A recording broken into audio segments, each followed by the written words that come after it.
On les appelait les Radium Girls, de jeunes femmes embauchées pendant la Première Guerre mondiale pour peindre des cadrans de montres lumineux. La peinture scintillait comme de la poussière d'étoiles et les entreprises promettaient qu'elle était sans danger. Si sûres qu'elles demandaient aux ouvrières de pointer leurs pinceaux avec leurs lèvres, les modelant avec leur bouche avant de les replonger dans le radium. Chaque cadran peint signifiait avaler du poison. À l'époque, le radium était présenté comme un miracle. On le trouvait dans le chocolat, le dentifrice et même dans les toniques. Ses emplois en usine semblaient donc prestigieux. La peinture faisait briller les femmes elles-mêmes dans le noir, leurs cheveux, leurs vêtements et même leur peau. Certaines se peignaient les ongles et les dents juste pour le plaisir. Elles pensaient peindre l'avenir. Mais l'avenir avait d'autres projets. Bientôt, le corps des femmes commença à se dégrader. Les dents leur faisaient mal et tombaient. Les dentistes, qui tentaient de les aider, leur arrachaient des morceaux entiers de mâchoire. Les os se brisaient, les tumeurs se propageaient.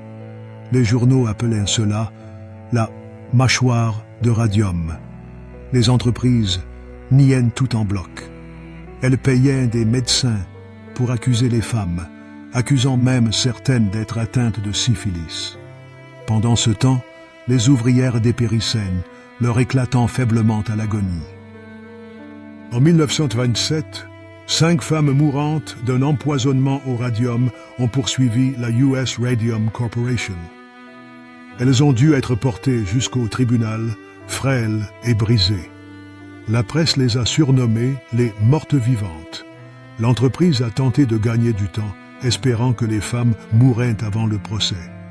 Mais elles ne sont pas restées silencieuses. Leur courage a permis un accord à l'amiable et a changé à jamais les lois sur la sécurité au travail. Les Radium Girls n'ont jamais vécu longtemps. La plupart sont mortes dans la vingtaine, victimes de la lueur même qu'on leur avait promise comme étant sans danger. Mais leurs souffrances n'ont pas été vaines. Leur combat nous a permis d'obtenir des protections syndicales et a révélé que certaines lumières sont mortelles. Voici l'histoire des Radium Girls. Leur corps brillait dans l'obscurité, tout comme leur héritage.